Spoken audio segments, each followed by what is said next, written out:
Just play it. Just start recording. Yeah, start recording. Just let it record.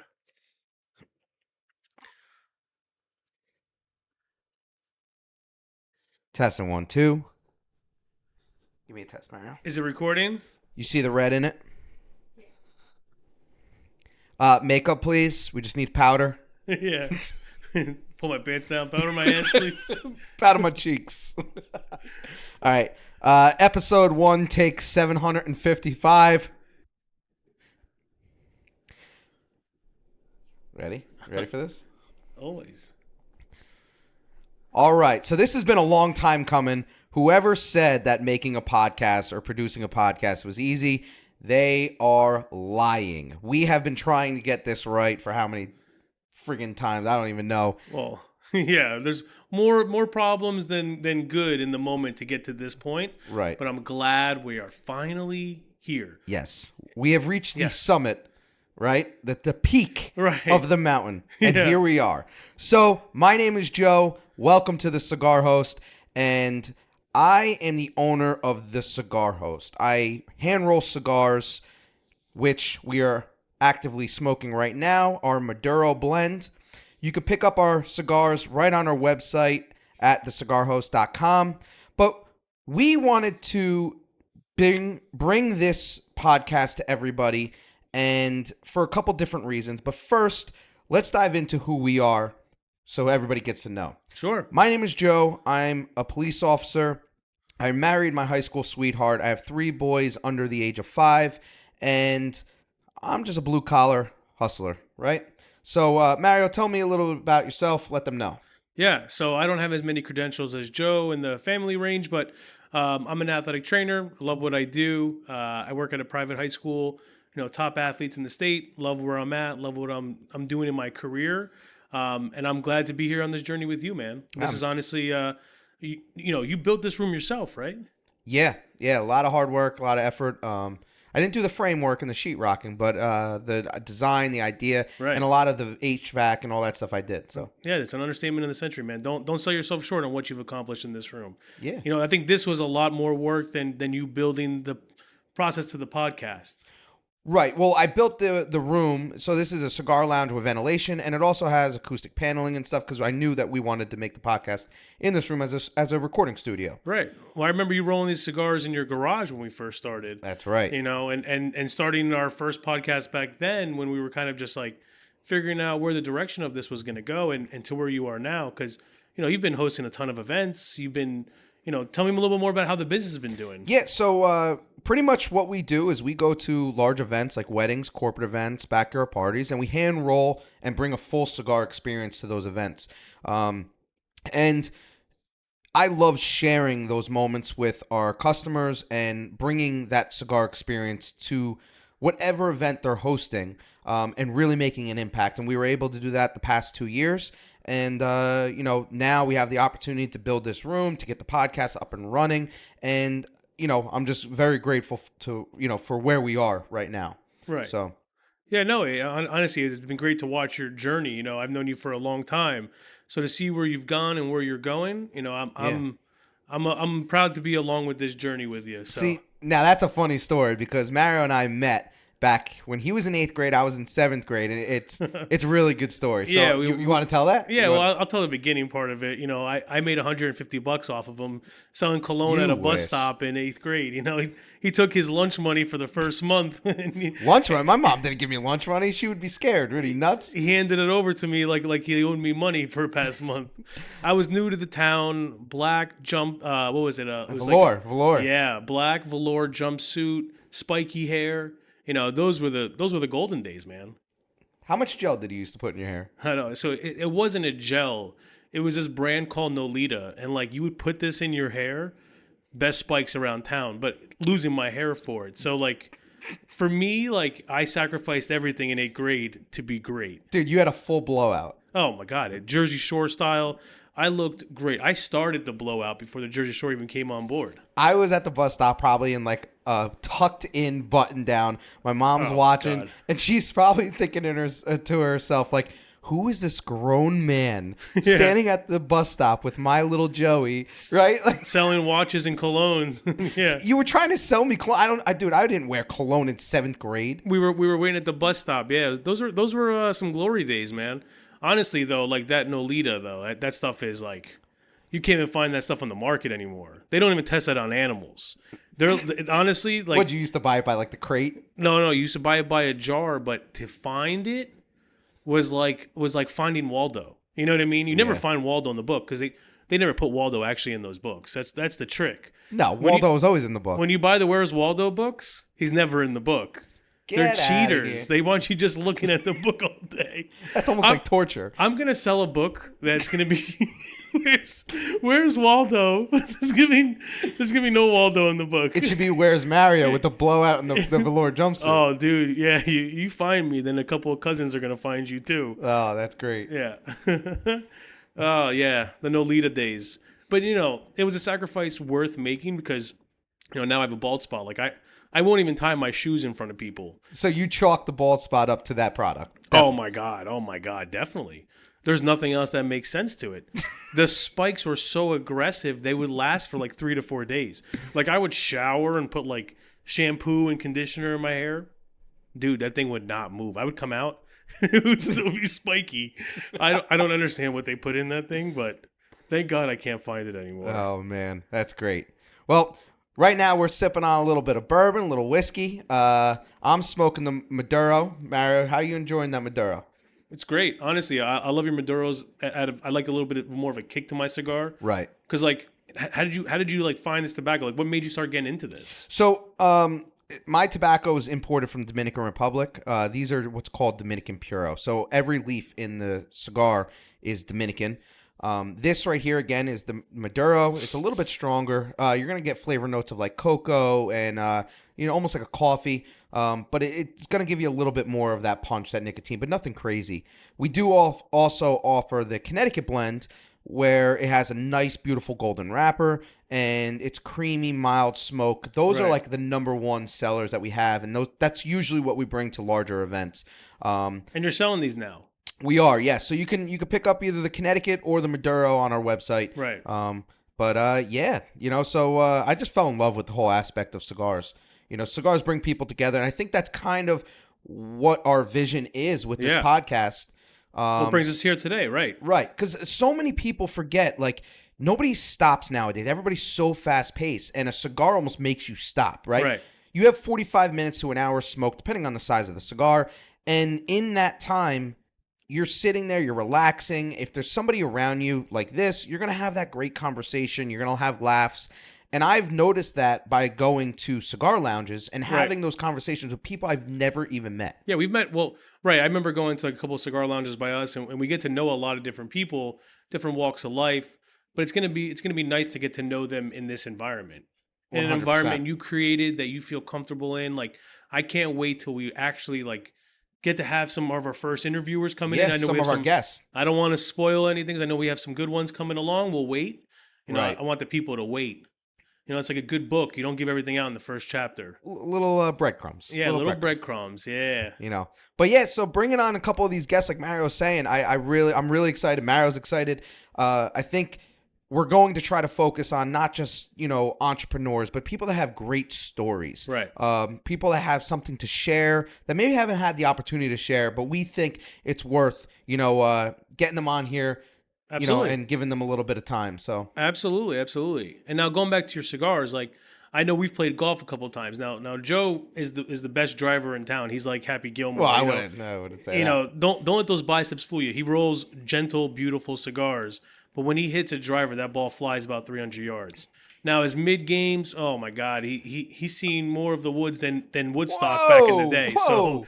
So short game's not that bad, but it's not good. So, but either way, when he does play golf, I do remember you smoking those Connecticut blends. Yes, yeah. Well, I always tell people, so many times you'll see somebody go on the golf course, right, and they're pulling out like a $25, $30 cigar.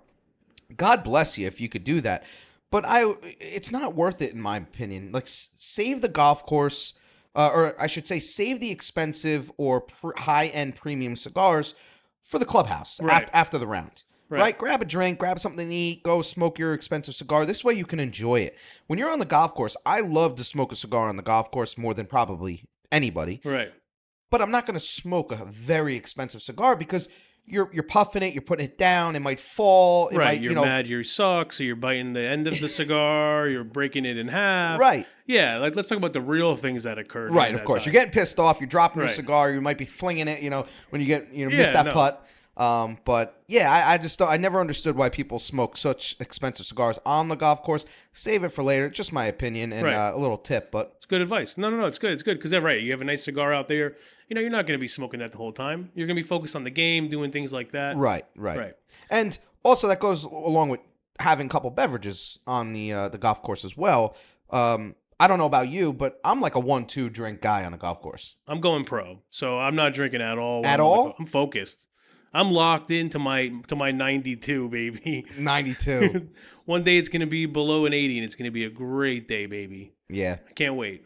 Have you ever had the what's that drink called? The transfusions. Oh, dude, definitely. Dude, they're delicious. Yeah, they're great. But again, I like anything grape. You have like 2 of those, and you're feeling good. But if you go to that 3, dude, you're not hitting the drives or the chips that you should be hitting. You ever see that Chappelle commercial? Chappelle had a show back in the day where he was like, they have like the one kid go to the white kid's house, and they got all these drinks in the fridge, and they have like grape drink. And he's like, "Ooh, I'll take that grape drink. Like anything with grape soda inside of it." That's you.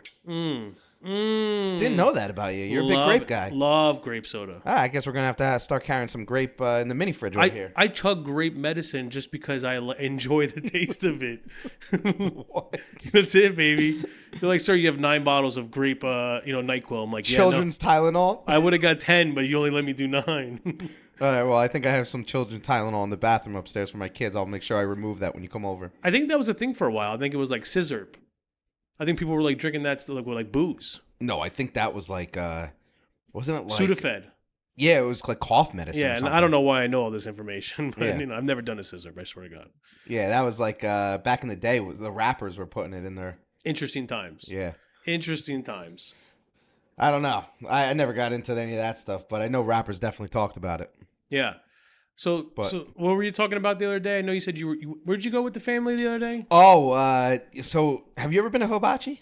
I've been to hibachi in years. So I remember you telling me a little bit about hibachi because like it's probably been like 10 years since I've been to one. Yeah. So a lot of people think hibachi could be a little expensive, but I look at it as entertainment. The kids love it. We love it. The food is what it is. I mean, sometimes it's delicious and sometimes it's subpar, but right. Yeah. So we were at hibachi. Mainly subpar. Well, I don't know. There's a place down in Cape May that we go with the family, and the guy, he's the chef. We always ask for him. He's phenomenal. What's his name? I don't know his name. Oh, but so we just know this guy is the best. He asks for every time. I'm not going to tell the name because I don't want anybody to steal him when we're there. Did you just give him like a description? When You're we like, walk I'll in, take the. They're like, which? When we walk in, I see him, but he actually lights his hat on fire and stuff for us. He's crazy. Those guys are nuts. You got to duke them a little bit. See, I think of like hibachi guys, like in the culinary world, being like the Harlem Globetrotters of like culinary food. Great comparison. I love it. The food is not like the best food, but like their skill level of like tossing shrimp into your mouth, right, and like tossing broccoli over their shoulder. You ever see videos where they crack an egg, like they throw an egg in the air and it like hits their spatula. Oh yeah. And then they write like a paragraph. They're like, "I love you, baby. Don't leave me. Please come back." You're like, dude, how much egg is in there? How is that possible? My egg is never that big. No. Well, listen, I'm not going to say that they're an artist, right? They're good at their craft. Yeah, it's a good point. Right. Some of the food, like, you can't compare it to like a 5-star restaurant. No, food wise, no, like a Michelin star, right? God. But they're good at what they do. You know what I mean? No, definitely. They got the little volcano. They got the choo-choo train. Right. They got the PP man. What's the PP man? Oh, dude, you never got hit with the PP man? That sounds like something I don't want to do. Like someone's like, "Hey man, you get by the PP man?" I'm like, "Yeah, so dude. Last weekend, PP man got me good." Like what? They have like a rubber doll thing, and it's obviously filled up with liquid. And when he squeezes it, he shoots out where the pee-pee man. The pee-pee on the doll would be. So they call it the pee-pee man. Is this like a lawyer case, or is this a hibachi dinner? What are we talking about? No, this is a hibachi. Okay. And in the bottle, Okay. he has sake. So he'll spray it. Into where? Into your mouth. Okay. So let me reflect here.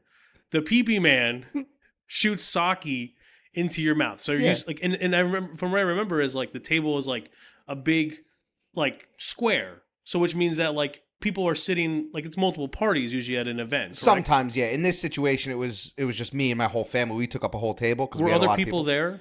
Well, there's other people in the restaurant, but not at my table. Okay, so let me continue where I was going to go with this. So now the pee-pee man comes out. He's tossing shrimp around, and he's like, "Hey, anyone want pee-pee sake?" And you as a grown man are like there with your mouth open, like, "Oh, sake, please, please hit me with some sake." And the guy's like, "Are you?" Dude, like what about the teenagers over there? And you're like, no, here, buddy, like jumping in front of them, like, no, sake me, dude, the chef loved it. I was chugging away. Yeah, love and a show of disrespect are two different things in my eyes. Well, hold on. So not only did the guy hit me with the sake, right? So then we're sitting there. What was your time on the sake count? I'd got to say at least 12, 15 seconds. It was a good chug. Just sake the whole time. Straight sake. Did he miss? Oh, I had a little dribble. Like if I saw a grown ass adult be like sake me, I would miss on purpose. I just kept chugging, and I almost started like not breathing. So like my wife's there, and she's like, "You're turning blue." Yeah, So, but you're committed to the sake. I was committed, just like I was to the Nolita. But hold on, let me get back to this. The Okay. reason why I was even bringing up the pee-pee man, okay, is the chef. I still don't know why you call him the pee-pee man. Because that's the thing, it sounds interesting. I feel like we're gonna get arrested, but keep going. So the guy, the chef, he overhears me talking to one of my relatives across the table, and I said to them, I go, "Have you ever heard of a sake bomb?" And they said no, and we're just discussing, and he goes, "Oh, sake bombs." Next thing I know, he orders 3 sake bombs right on my tab. Correct. And he takes one with us. So it's me, my one relative, and then the chef. We take a sake bomb together, right? On the chopsticks, the sake drops in to the beer, you chug it. It was a great time. Good time. That was on my bill. So he swindled me for a sake bomb. Out of a sake bomb. Well, he realized that if he can, I think it's in their contract, if they're squirting pee-pee in dudes' mouths during the night, they get a free sake bomb.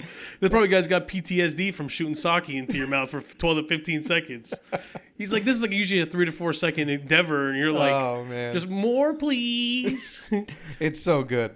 It's always a fun time there. I mean, the kids love it. Right. Especially when you have like an upset niece, right? My niece was a little upset because of the fire. She didn't care for it. Right. This guy's just launching broccoli off the dome piece. Yeah, they don't care. No, he's nailing it right in the head. And he's good at it. Oh, yeah. They're efficient. Aim on point. Dude, I don't know how they don't miss. I'm sitting there dying because my niece, she's not liking it. Right. And it's just bouncing off her head. And my sister's holding my niece because she's upset. She's laughing. Everyone's laughing. And then finally my niece came around and was like, all right, that's pretty funny. You know what I mean? Now, let's talk about this. If we had a competition about who would be a better chef as what do you think the qualifications are to become like this type of chef?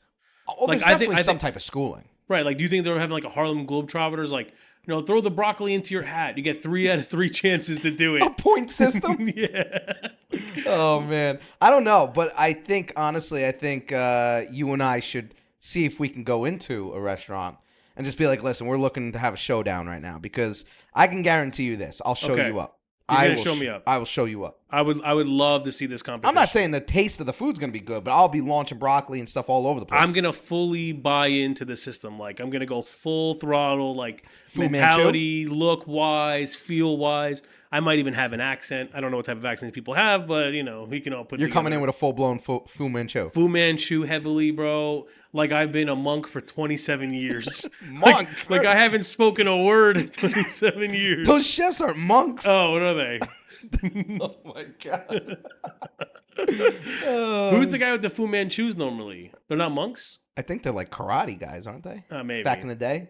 Yeah, maybe. I don't know. The Karate Kid I'm not style. touching that. Yeah, I'm not touching that either. Oh, man. But yeah, the food actually was very good that night. We had a great time. It's like you said, I love that example. They are the Harlem Globetrotters of food. I completely agree with you. Right, because it's not like a great artwork, Right. but their skill level is next level. The tricks. It's like an NBA All-Star game. They go like ting ting ting ting, and they don't even drop it. They don't drop it. Yeah. I want to go there on an off night. Like, what happens on an off night? Oh, you can't. They don't have off nights? They shut the blinds and they rage. What do you mean? Sake, pee-pee sake for everybody. Dude. Yeah, they just sock you up so you don't realize that the guy's dropping shit all night. Oh, my God. But, yeah, so we gotta plan a trip there. That's I think we got to do. I look forward to it. All right. I look forward to the competition. Yeah. I'm always ready. I'm always ready to toss those bets in. The DraftKings bets. Dude, we'll get money thrown on the table. Super Bowl coming up. Yeah. Did you hear about? Hold on. Did you hear about the Taylor Swift bet? No, I did not. That Travis Kelce is supposed to propose at halftime at the end of the game. Not a shot. Like if they win and he gets MVP, there's a bet that like he'll propose. Not a shot. You don't think so? No. Have you ever seen the video where it has like a picture of like with the Eagles? Like, you know, the Eagles have like so their center is Kelce. Yeah. The quarterback is Hurts. Yep. And the running back is Swift.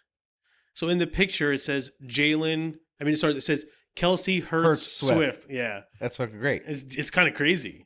Coincidence. Detectives believe in coincidence, right? As a police officer. Well, not everything is a coincidence. No. Some things happen for a reason. Oh, okay. Yeah. You gotta, like this podcast. It happens for a reason, baby. That's right. Hard work. Because you put a lot of hard work into it. That's right, baby. These hand-rolled cigars, like I said, don't let those biceps fool you. Yeah. This man's a master of his craft.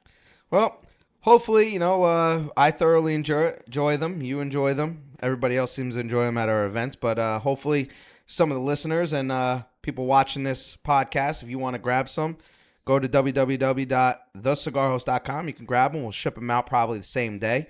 And make sure you follow us on all social media platforms because we are there. Definitely. And that's very simple. The handle's at The Cigar Host. And book your events if you want to book any events. Did you say that? No, we Don't didn't. let people forget. Yeah. Yeah, we do everything. We do, we do bar mitzvahs. We do weddings. Why are you bringing up bar mitzvahs Because specifically? we've done it. We've done bar mitzvahs. We've done weddings. We've done baby showers. Golf outings. You know what was really fun? We The did Morristown event? a Morristown event, but we did a fantasy draft. That was a lot of fun. Fantasy drafts? Yeah, we had a good time with that one.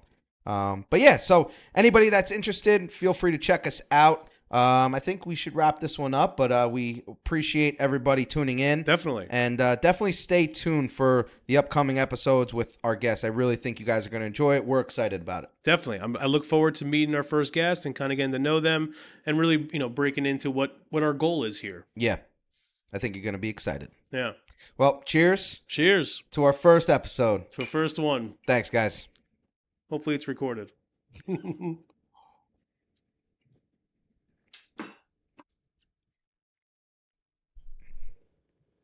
I'm okay with that one. It wasn't as good as the first one that we did. No, because we knew what we were laughing about. It wasn't some of it